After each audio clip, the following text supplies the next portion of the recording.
amis, j'espère que ça roule. Bon voilà, ces derniers temps, ça n'a pas été hyper facile pour moi. Je me suis blessé la cheville, petite rupture du ligament tibiofibulaire antérieur pour ceux à qui ça parle. Voilà, ça met du temps à revenir. Là, je peux surfer, mais pas à 100%. Donc voilà, je sors un petit vlog par rapport à Slater, la série qu'on a eue à Snapper. Je trouvais ça intéressant de faire un retour par rapport à cette série. Je vous laisse profiter. Dites-moi en commentaire si vous kiffez ce genre de format. Dites-moi aussi en commentaire quel est votre surfeur préféré. J'ai reçu pas mal de messages par rapport à ce que je prenais le matin comme petit déjeuner.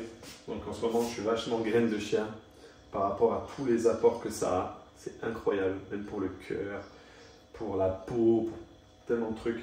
Je rajoute des baies du beurre d'amande, du beurre de cacahuète, la protéine végétale bien sûr, de chez Pure. Franchement top, j'en suis très content.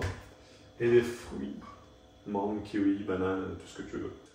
Ces derniers temps, j'ai vraiment tout essayé pour revenir au plus vite, que ce soit partir chez l'ostéo, la kiné, faire de l'acupuncture, vraiment tout essayer. En plus de bien dormir, bien manger et bien s'hydrater, il faut boire beaucoup d'eau, surtout avec les ligaments. En plus, je me suis mis à commander des compléments alimentaires de la marque Cure. Franchement, j'en suis super content, ils sont top. Tu reçois une boîte comme ça. Tu as juste à aller sur le site et tu dis exactement ce que tu as besoin et ils te le ciblent. Et puis voilà, tu reçois une boîte avec un petit sachet comme ça, marqué « Bonjour Jorgan, today is your day ».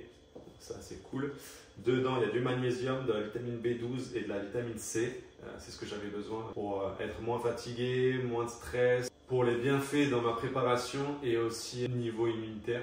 Donc voilà, juste en dessous dans la description, tu as le lien traqué. Donc voilà, si ça t'intéresse les produits de Cure, je te propose un petit code promo juste en dessous de 30% avec mon prénom, Jorgan, Jorgan. Juste détaillé juste en dessous, voilà pour t'aider. Et voilà, je te laisse en profiter, j'espère que tu kifferas. Je vous présente Bad Girl, activité préférée, faire dodo. Hein. Pour en venir à la série que j'ai fait contre le GOAT Slater, mon enfance a été mon inspiration, ça a été quelqu'un que je regardais surfer, même à la fin, là, toutes les séries que je regarde de lui, je suis toujours comme un kid. C'est dingue, il surfe tellement bien à l'âge qu'il a. Donc, je sais pas ce que vous en pensez, vous mettez en commentaire d'ailleurs ce que vous pensez par rapport à tout ce qu'il a fait.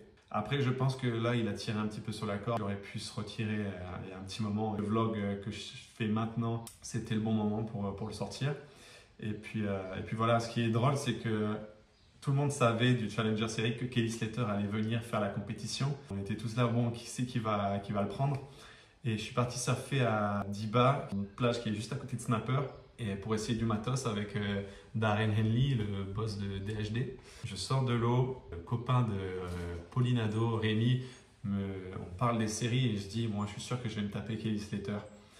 Et là, il me regarde comme ça, il me fait, mais comment tu sais que tu es contre lui? Et là j'ai dit, bah, je sais pas, j'en étais sûr que ça allait être pour moi.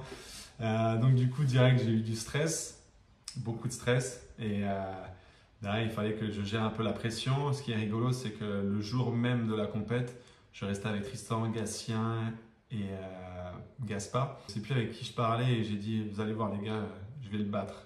Je laisse tourner la série. Je vous laisse profiter de ça et je ferai un retour juste après.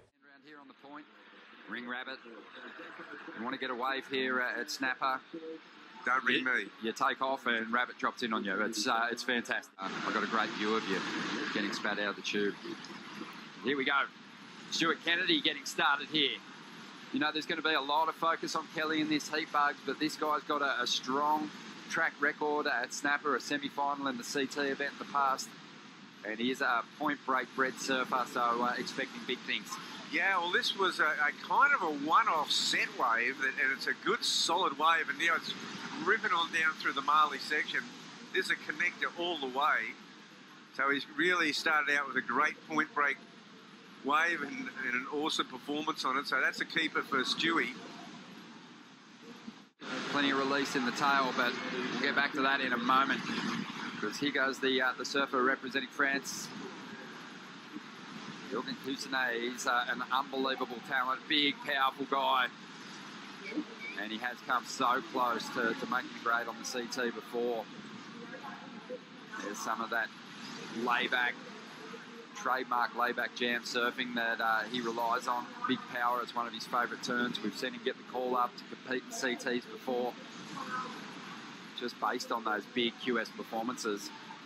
But this is the Challenger Series, and everyone looking to get off to a start in this redesigned format. And he looks pretty happy with that one. Because let's see what happened here. Yeah, well, he gets that inside on Kelly there for this one. He sets it up nicely. He looks down the line. Everything he does, it's down the line in mind. You can just tell here. Right now, he's going, right, there it is. Down the line. Streaking across this section. He'll do the big float here. Got one more section to get around before he can go to work. Now he's in that zone at Little Marley where it's just standing up beautifully, peeling off on that sandbar.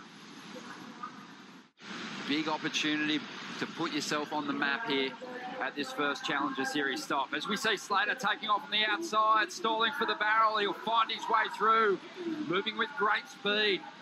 A well-placed turn there, just in transition at the moment, but will now find some open face to lay into. Climbs the roof one more time and winds through a beautiful top turn. Cutting back now.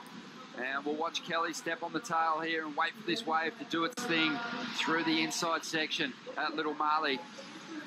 But it's been a great start on this ride so far. And Kelly, really, you can see him just taking himself right back to the surf ranch. This wave, really long, but he's going to have the stamina to keep all bugs. Beautiful to watch, vintage stuff. Have a look at this. It just draws off the bank. That wave had a beautiful line to it. A nice barrel there, Kelly Slater. So a little bit of everything on this one, Ronnie. Just patience too. You know, had to go to some transition turns to find this open face down the line, but did it with great placement. Old Faithful, he's riding Old Faithful from 8 years ago. It's looking pretty good.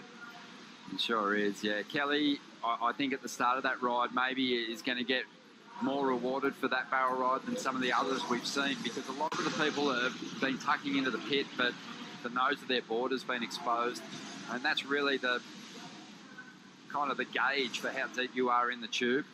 Yeah, well, here it is here, and he just is that little kick stall, as you said, and he's, well, you know, one of the absolute greatest tube riders of all time. There's no doubt about that. Loves coming to the Gold Coast. He actually said these are the waves that he modelled the surf ranch on. Worth the price of admission, is what he said, and he's just got the kickback. It's worth it now. You know, outside of the jersey as well, so it was just awesome to see. As we dive into a replay here of Stu Kennedy, just looking to chase down one of these top two spots at the moment. And Bugs just throwing his board up over that section. Find that link. Well, he had to find the link on the inside. Now he can go to work on it and really try to eke everything. Well, when you think about it, first of all, we'll see this wave, a very important wave for JORGANN, couzinet, and this is his second wave. This will hopefully put him into into first or second place in his thinking. Bit of a slow time through the midsection of this wave, but he'll make up for it now with some nice steep wall. Hammers the pocket there. Big kick on the tail, climbs the roof. So we only caught the end of that ride before in live action, so great to see Couture threading a couple of moves together, showing real promise. And just the way he linked those moves together. But Couzinet waiting for his second score to drop. Needs nothing to get himself into the top two, and he really did find some breathing room down the end of the line. Yeah, he got some, got the flow going down the end, and this wave was very well served. Just while we're waiting for those scores to come in, a real breakthrough happened. Like this is, the shortboard revolution, and I call it the second part of the shortboard revolution. This has been a real hotbed of, as we see Couture here on a nice wave. We haven't seen a lot of him in this heat. No, that was that bottom turn combo. That was the bottom turn, beautiful. As we see now, Couture up again. This guy's just got so much potential.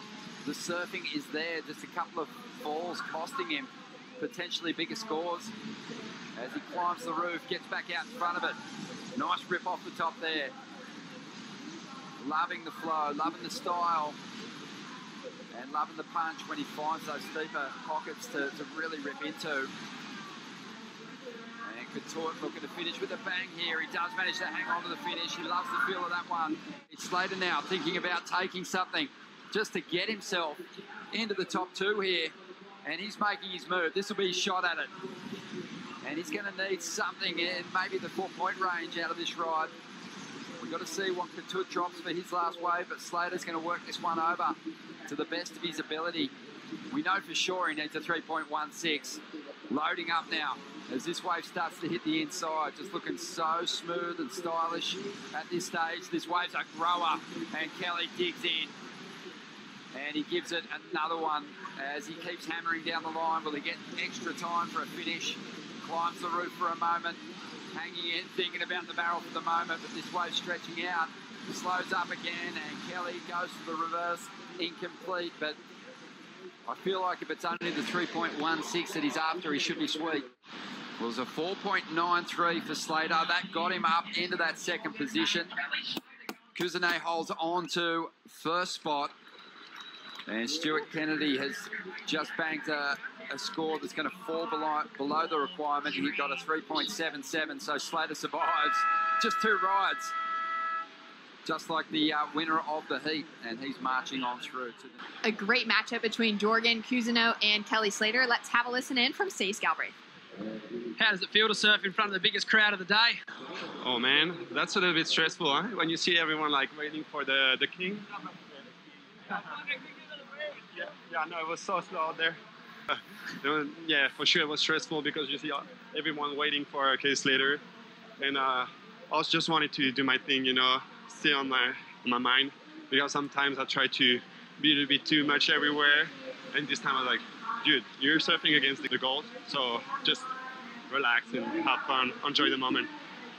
Did you make eye contact with him in the water? Dude, I wanted to be like what he's doing normally, you know, like paddling around him, but I was like, no, stay in your mind, just do your things. And but yeah, sometimes you just want to joke, you know, with him, like, oh dude, like making a couple jokes, but I didn't. Maybe in the next heat. Next heat, like that's got to be a confidence building for him to take that win up against Slater. 6 minutes or something. I'll get one, and it's nothing was coming. No, I saw you paddling for the small one. I was like, oh, well, yeah. When me and you were outside, and I almost went for the small one. Yeah. And then I lost priority. I was in third. I was like, oh no, there's not much time. There's not many ways. Good job. Petit retour sur la série du coup. Ce qui était assez stressant, c'est vraiment quand tu rentres à l'eau, t'as Kelly sur le sable, t'as tout le monde qui lui court après, t'as tout le bruit. Vraiment, t'as l'impression que le temps s'arrête en Australie et tout le monde vient regarder la compétition parce qu'il y a Kelly. Et toi, t'es dans sa série. Donc c'était assez particulier. J'ai essayé de rester dans ma bulle et de vraiment me concentrer sur ce que je devais faire. Et je pense que j'ai bien réussi. Alors du coup, quand je suis arrivé dans l'eau, je me suis dit, bon, Jo, il faut que tu arrives à prendre la priorité et que tu prennes la première vague qui passe, la première bonne vague. Et c'est plutôt ce que j'ai fait. J'ai eu un 6,60, une vague super longue. Je l'ai terminée sur les rotules. J'avais hyper mal aux jambes, vu que là-bas, les vagues sont tellement longues. Après, derrière, j'ai couru, j'ai fait le tour. Il n'y avait plus beaucoup de vagues. Kelly qui a pris un 8. Du coup, derrière, j'entends la note. Je me dis, oh non, ça va être dur de battre Kelly. Je rentre dans l'eau, j'attends. Et au final, dans la série, j'ai eu que 2 vagues. Au bout d'un moment, j'ai la priorité. Et là, tu as une bombe qui arrive. Je la surfe au maximum. Je crois que cette vague-là, je suis remonté à la rame. Et là, j'ai entendu le score. Je me suis dit, moi, ça devrait être pas mal pour gagner la série. Ce sentiment d'avoir fait une belle série avec tout le monde sur la plage, les copains, mon coach Vincent Primel qui était là, c'était chouette. Franchement, j'ai fait l'interview, Kelly qui est venu me parler, on a discuté par rapport à la série, c'était cool, j'ai eu une petite photo. Et du coup, ce qui est rigolo en fait, c'est que l'année d'après, Kelly qui refaisait la compète retombait dans ma série. À ce moment-là, Kelly n'est pas venu, donc rencontrer Kelly 2 fois d'affilée, premier tour. Donc c'était assez dingue, ouais. Donc voilà, j'espère que vous kiffez ce petit format. Voilà, c'est beaucoup de blabla, mais pour certains, il y a beaucoup de personnes qui m'avaient demandé un peu ce format-là, de dire un peu ce que je ressentais par rapport à la série, ce que je déjeunais. J'espère que vous avez kiffé et puis n'hésitez pas à commenter, à partager et voilà.